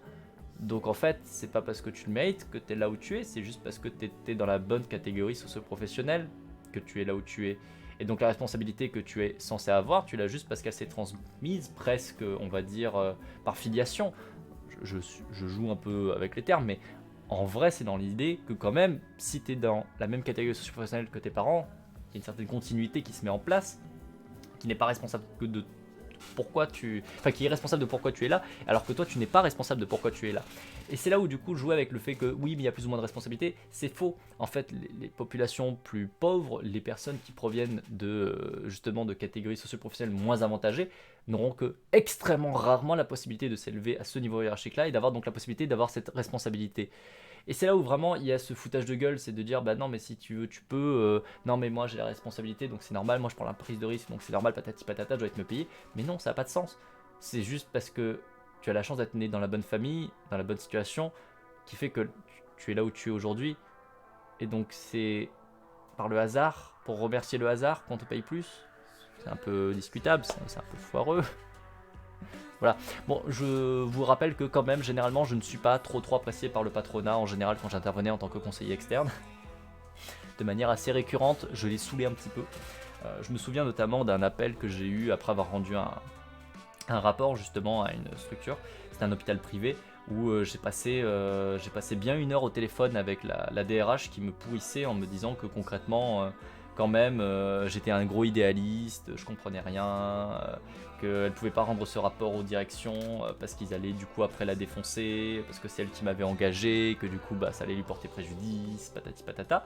Ou encore une autre structure de travail, cette fois-ci une entreprise de grande distribution, où j'avais pointé un certain nombre de dysfonctionnements, notamment venant de la direction, et où bah, pareil j'avais eu un coup de fil pendant bien 1h30, ouais, je crois pendant bien 1h30 avec le patron, avec le directeur qui me disait que je comprenais rien à rien, que j'étais trop jeune, je savais pas ce que c'était que le monde du travail, les réalités économiques, que du coup c'était forcément que j'étais une petite merde, et que bah, tout ce que j'avais dit dans mon rapport c'était des conneries, c'était comme si j'étais jamais venu, même si j'ai passé 6 semaines dans la boîte, voilà, je n'avais rien vu, rien compris. C'est pas du tout comme si j'étais psychologue social du travail des organisations, tu vois, c'est pas que du tout comme si j'avais littéralement passé mes études supérieures entièrement dédiées au fait d'étudier le monde du travail, le fonctionnement, comment améliorer les conditions de travail, comment améliorer la rentabilité et ainsi de suite. Non, je suis une merde par rapport à un vendeur. Parce que si on reprend le cas du patron, du coup, en l'occurrence, donc le dernier là, sa seule qualification, et c'est d'ailleurs tout ce qui justifie sa prise de décision, et c'est ce qui justifie aussi un certain nombre de dysfonctionnements au sein de sa boîte,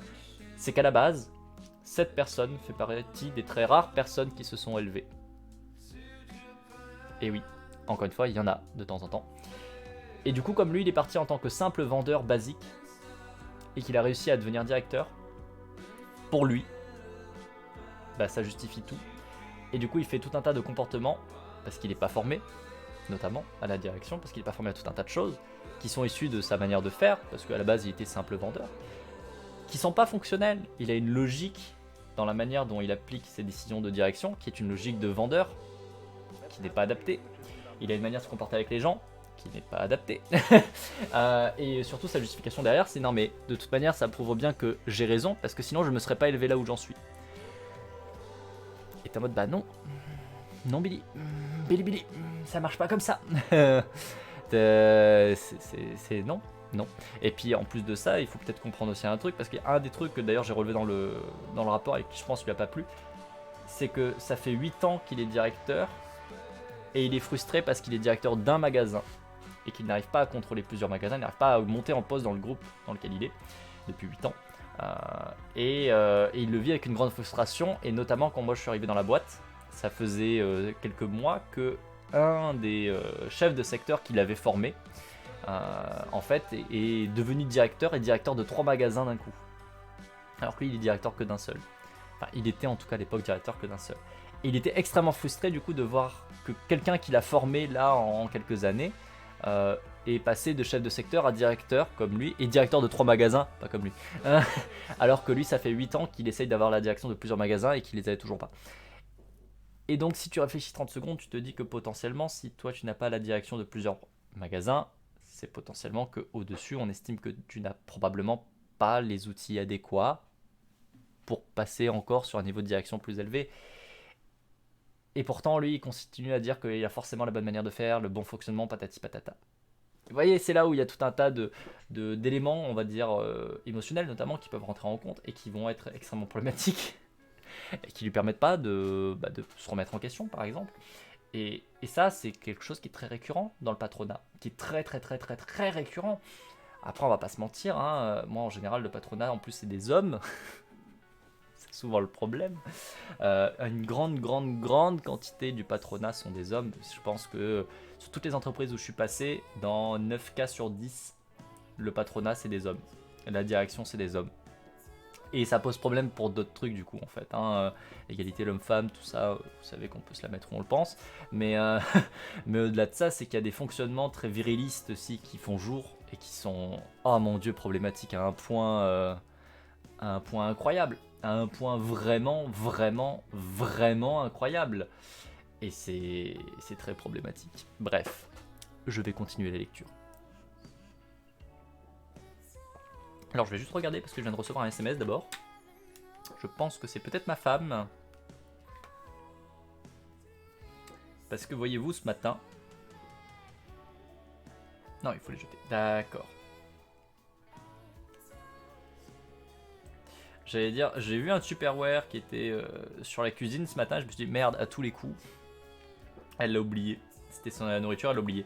Mais du coup non en fait, c'est parce qu'il faut les jeter. Parce qu'elles sont dégueulasses. Ok, on va continuer la lecture un petit peu.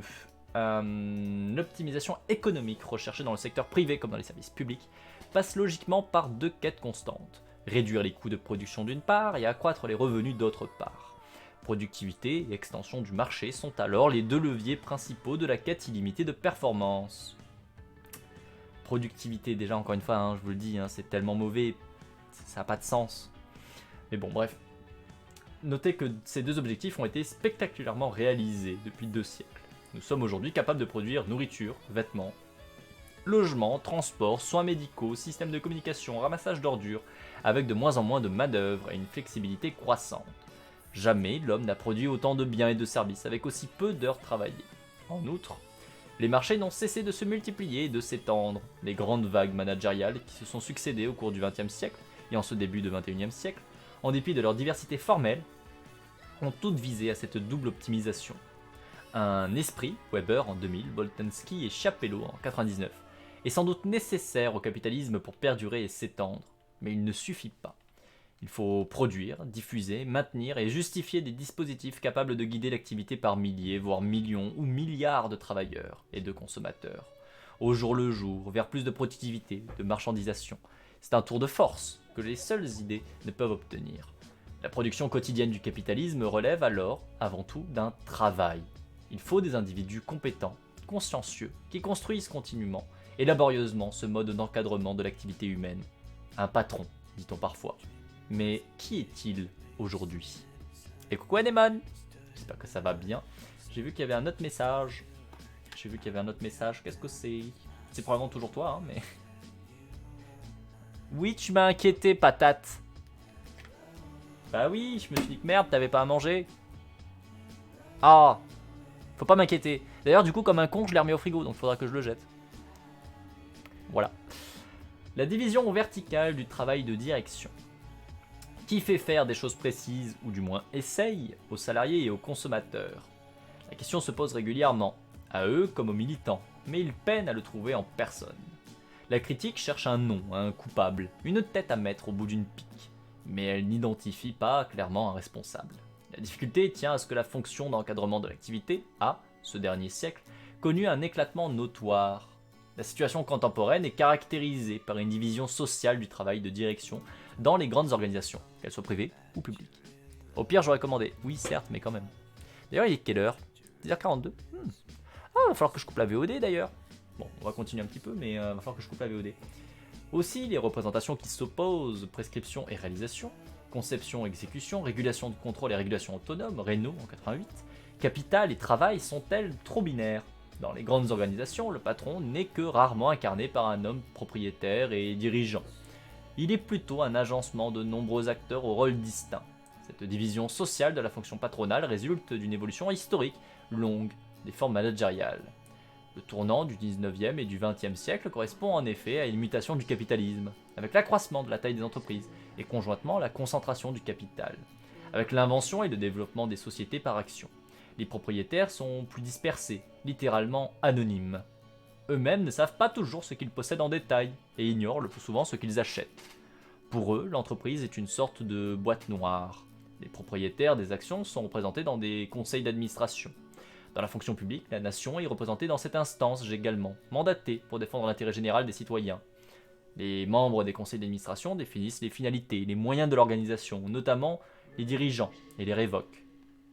Le travail réel d'un membre du conseil d'administration est sans doute trop peu connu, mais nous savons qu'il est fortement influencé par les réseaux sociaux, Charo en 2003, les investissements croisés, François en 2014, et le souci de conformité dans une classe sociale, Mills en 2012. Il ne relève pas uniquement d'une logique d'optimisation économique qui exprimerait directement les intérêts des propriétaires, qu'il s'agisse de l'État ou des privés. Dès 1951, le juriste George Ripert soulignait de manière critique la séparation entre ces deux groupes. Les actionnaires sont résignés à ne rien comprendre, à ne rien savoir. Ils se fient aux administrateurs. Le phénomène a perduré, s'est même amplifié. Les propriétaires et les membres du conseil d'administration se partagent donc la fonction de direction, bien qu'ils puissent avoir des intérêts et des stratégies distinctes. L'accroissement de la taille des entreprises a généré en outre l'émergence d'un troisième acteur, le dirigeant salarié. Avec l'accroissement de la taille des firmes, ou plutôt les propriétaires de l'entreprise ne pouvaient pas les diriger eux-mêmes en personne. Adolph A. Burl et Gardiner C. Means en 1967 montrent en 1932, après Marx en 1993 et Weber en 1995, que les propriétaires et les conseils d'administration confient progressivement la direction d'unités productives à des managers salariés, au premier rang desquels, à cette époque, les ingénieurs. La dispersion de l'actionnariat expliquerait ainsi la montée en puissance du pouvoir managérial. Les managers prennent le contrôle de la grande entreprise grâce à leur capacité collective à gérer et contrôler la production. Weinstein en 2010, page 67. La séparation de la propriété et du contrôle a été soulignée plus tard également par les Américains Alfred D. Chandler en 1988 et puis par James Galbraith en 1989. Il montre le pouvoir croissant des managers compétents sur les actionnaires dispersés. Le divorce de la propriété du capital avec l'exercice du management donne alors naissance à une nouvelle classe de directeurs, Burl et Means en 1967, et ouvre sur ce que James Burnham en 1942 appelle l'ère des organisateurs, par opposition à celle des patrons propriétaires. Or, ces deux types d'acteurs n'ont pas les mêmes intérêts. Le propriétaire, qu'il soit une famille, un fonds de placement, un petit actionnaire anonyme, un investisseur institutionnel, est soucieux de tirer le meilleur profit de son investissement. Son intérêt est d'avoir le meilleur taux de rendement du capital pour un risque minimal. En revanche, les directeurs, puisqu'ils sont rémunérés par un salaire avant tout, n'ont généralement pas d'intérêt matériel à accroître le retour sur investissement. Ils sont donc moins liés aux actionnaires par des liens de fidélité ou d'homogamie sociale que par leurs compétences. Dans la fonction publique, les citoyens, eux, attendent des organisations qu'elles déploient des politiques pertinentes, avec efficacité, avec efficience. Les dirigeants peuvent évidemment partager ce projet, comme celui qui est porté par leurs donneurs d'ordre politique. Mais notons qu'ils n'ont pas, eux non plus, d'intérêt matériel direct à réaliser le mandat donné par leur conseil d'administration. La sociologie des dirigeants et des élites signale le caractère fermé et dense de leur socialisation. Ce groupe restreint de personnes diplômées circule entre le public et le privé. Leur carrière est marquée par le corporatisme, notamment celui des grands corps d'État, ou des réseaux d'anciens, de grandes écoles. Puisque leurs intérêts ne sont pas ceux des propriétaires, les directeurs des entreprises deviennent autonomes par rapport aux capitalistes eux-mêmes, et recherchent au maximum l'extension de leurs prérogatives de gestion. Mallet en 63, page 263. La main visible des managers, Chandler en 88, prend donc une place croissante dans la direction des entreprises privées, comme des services publics. Là d'ailleurs dessus, ça me fait penser que vous avez une vidéo qui est très intéressante de DataGull. Vous avez une vidéo qui est très intéressante de DataGull, qui est justement sur la perméabilité du monde, on va dire, comment ça, du monde public et du monde privé. Alors attendez, où est-ce qu'elle est? Faut que je vous le retrouve. Mais c'est une vidéo qui est vraiment pas mal. C'est une vidéo qui est vraiment pas mal du tout. Où est-ce que ça va être? Ça va être où? Il me semble qu'elle est assez ancienne. C'est peut-être le truc de l'impôt. C'est peut-être le truc de l'impôt. Mais où notamment vous avez un intervenant qui est je crois un sociologue, je sais plus, mais qui montre en fait, études à l'appui, parce que c'est tout l'intérêt de DataGull. Pour ceux qui ne connaissent pas, DataGull c'est une chaîne qui justement va utiliser des données. En fait, ils vont prendre les faits, concrètement, où est-ce qu'on en est. Point.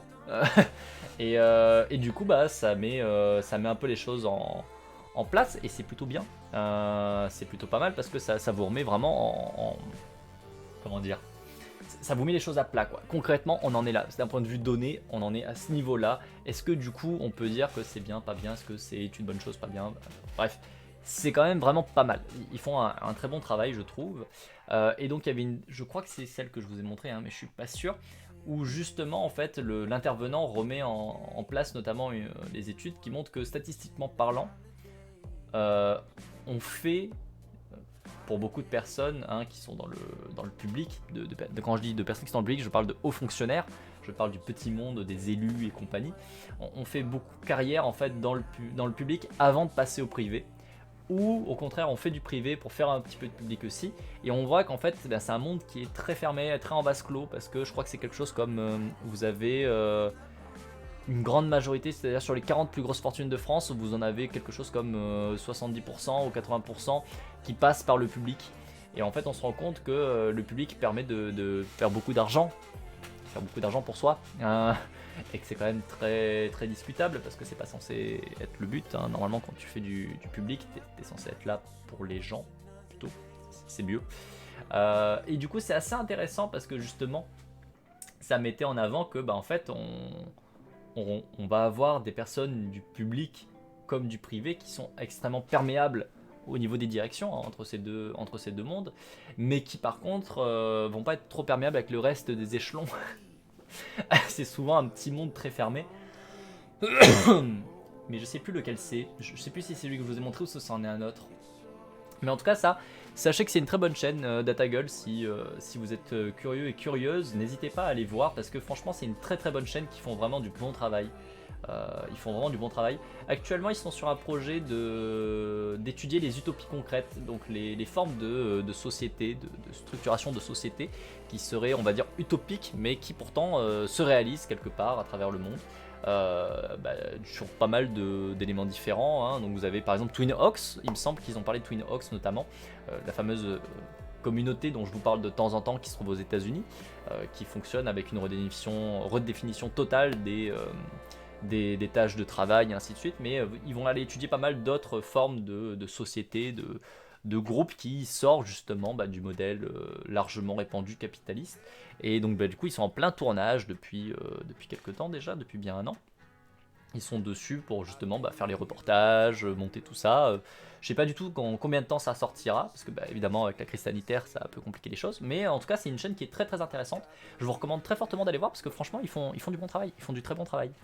Mais du coup, pour revenir sur ça, voilà, le fait que effectivement c'est un monde très fermé et dense, et que il y a vraiment une circulation très très forte entre le public et le privé au niveau de ces directions, et qui est vraiment très très impressionnante. Quand tu commences à enquêter un peu sur le truc, tu te rends compte que vraiment c'est les mêmes personnes, quoi. Et c'est typique quand vous voyez, si on prend notre président actuel, Macron, qui en fait provient à la base de la banque, et qui derrière est allé faire ministre de l'économie, ainsi de suite.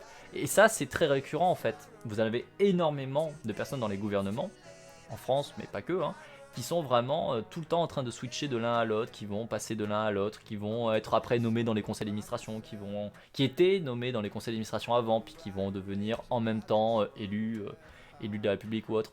Et c'est quand même assez caractéristique du problème que pose le capitalisme en termes de domination, parce qu'on se rend compte que les personnes qui sont aux décisions, que ce soit dans le monde public ou le monde privé, sont toujours les mêmes, sont strictement toujours les mêmes, et qu'ils se passent le pouvoir entre eux de génération en génération. Ça montre donc bien qu'il y a vraiment un problème oligarque, de petite élite qui a le pouvoir, notamment le pouvoir par le pognon, et que c'est quand même extrêmement dommage pour la démocratie. C'est pas pour rien si aujourd'hui vous avez quand même une quantité phénoménale de rapports qui sont faits par les organisations non gouvernementales qui stipulent bien que nos démocraties sont des démocraties en danger. Tu vois, c'est pas sans raison.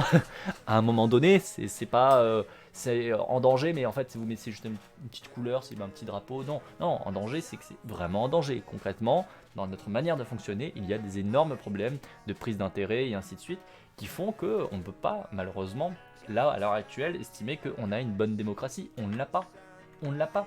Quand tu vois la mise en place de tout un tas de systèmes, que ce soit, on va dire, en termes de processus mis en place, du fonctionnariat et ainsi de suite, comme au niveau des décisions, des lois, c'est extrêmement problématique. La non-représentativité de nos élus est quand même assez incroyable.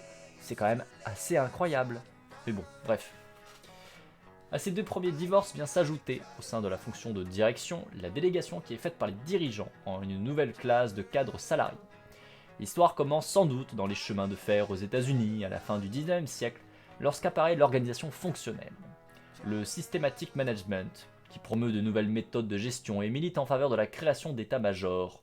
L'allemand, en 2007, page 188. L'allemand, c'est particulier quand même, parce que du coup, on a un préfet aussi qui a le même nom et qui n'est pas forcément très bien connoté. Mais c'est intéressant du coup, c'est rigolo.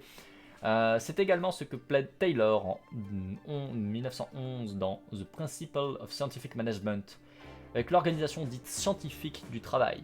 Elle consiste alors à retirer de l'atelier des tâches de conception et d'organisation pour les confier à des ingénieurs situés dans des bureaux séparés. D'après Chandler, en 1994, cette innovation organisationnelle serait encore plus importante que la séparation entre le propriété et le capital.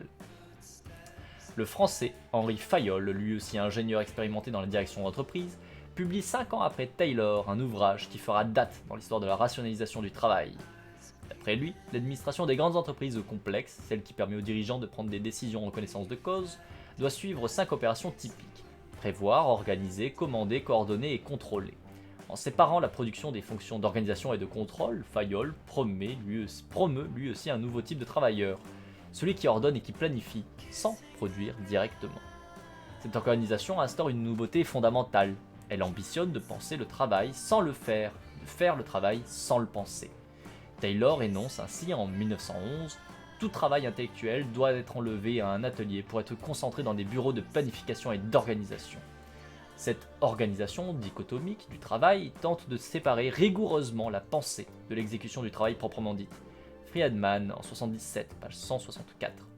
Il s'agit d'une forme particulière de division du travail, consistant à modifier la répartition sociale de l'intelligence de la production.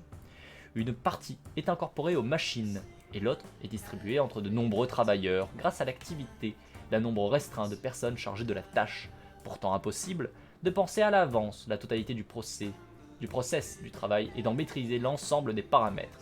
Fresnay en 2010. Sans doute acclimatés à ce mode d'administration et de production, nous peinons aujourd'hui à réaliser l'ampleur de la transformation sociale introduite par cette séparation entre l'activité et son organisation en plan. Il s'agit d'une inflexion profonde du traitement social, du faire et du faire-faire. Il s'agit bien là d'une véritable mutation anthropologique, Castel en 99, commencée il y a un siècle. Heureux la goupille, heureux. Est-ce qu'il me reste beaucoup encore? Non, on va finir avant de couper la VOD. On va finir il reste une page. L'exigence de calculabilité et de prévisibilité caractéristique du capitalisme a donné naissance à la croissance continue du salariat non ouvrier, de salariés qui n'interviennent pas directement dans la production au sens strict. Wettstein en 2010, page 58. L'automation de la production renforce le travail humain en amont de celle-ci avec la création de fonctions d'études et de recherche, ainsi qu'en aval avec des fonctions de contrôle, de commercialisation ou des études de marché, Mallet en 63. Une couche de techniciens de la direction, Weil en 2002, fait son apparition dans les bureaux d'études, qui sont séparés de la production, souvent géographiquement lointains, et ils n'ont plus guère de contact avec les ouvriers, Mallet en 63. S'ouvre alors l'ère du gouvernement à distance des très grandes entreprises, Cohen en 2001. Ça en fait des auteurs, hein, comme quoi il y a une certaine base de travail, hein, n'empêche, hein. Pardon pour le retard, je pensais aux patrons qui appartiennent à des boîtes suffisamment importantes, publiques ou privées, pour qu'on reconnaisse ça comme quelque chose de positif. En général, les plus petits. Le patron doit se taper le boulot de ses employés, comme les maires de petites villes qui alternent avec différents jobs d'employés municipaux. Alors que dans les faits, les emplois et les bureaucraties sont si spécifiques que tu peux tourner un moment, même sans patron ou sans goût. Sans goût? Sans gourou? Sans goût quoi? Sans gouvernement? Ah, peut-être sans gouvernement. Et coucou Moskitux, j'espère que tu vas bien, que tu te portes bien ce matin. Ça a coupé, bah moi j'ai juste que ou sans goût. Mais oui, du coup. Mais du coup, oui, complètement, complètement. J'en étais où? J'en étais là. Souvent s'ouvre alors l'ère du gouvernement à distance des très grandes entreprises Cohen 2001. Depuis un siècle, cette distance n'a fait que s'accroître avec la mondialisation des capitaux, la délocalisation de la production, l'accroissement de la taille des systèmes, la constitution de groupes de sociétés et l'extension de la sous-traitance. Cette nouvelle classe de managers forme une technostructure. Dans le capitalisme d'organisation, Mallet en 63, les capitalistes comme les travailleurs évoluent dans un nouveau rapport social face à ces professionnels planificateurs. Les normes ne sont plus prioritairement fixées par les travailleurs et les syndicats professionnels, Coria en 94, ni même par le capitaliste ou la direction, mais bien par ses ingénieurs. Ce management réduit donc le pouvoir d'organisation des métiers et peut alors être perçu comme un ennemi, comme son ennemi. Alain Touraine, en 65, analyse que dans cette phase industrielle, dite la phase B, l'ouvrier est dans un rapport de soumission au service fonctionnel des méthodes. Un transfert de pouvoir s'opère alors des ouvriers de l'atelier aux membres de ses bureaux. À ce stade, nous constatons que la figure patronale est composée de propriétaires, de membres de conseils d'administration, de dirigeants, de cadres de proximité et enfin de cadres organisateurs à distance, ancêtres des planeurs actuels. Or, ce groupe s'est lui-même scindé en multiples spécialités au XXe siècle. La division du travail de direction est alors aussi horizontale ou fonctionnelle par les spécialisations croissantes des organisateurs. Voilà. Et on va couper sur ça, la VOD. Petite fougère de YouTube, j'espère que tu as apprécié cette VOD, cette suite de lecture du management désincarné par Dujarier. Et on se retrouve très bientôt pour la suite. Ciao ciao ciao.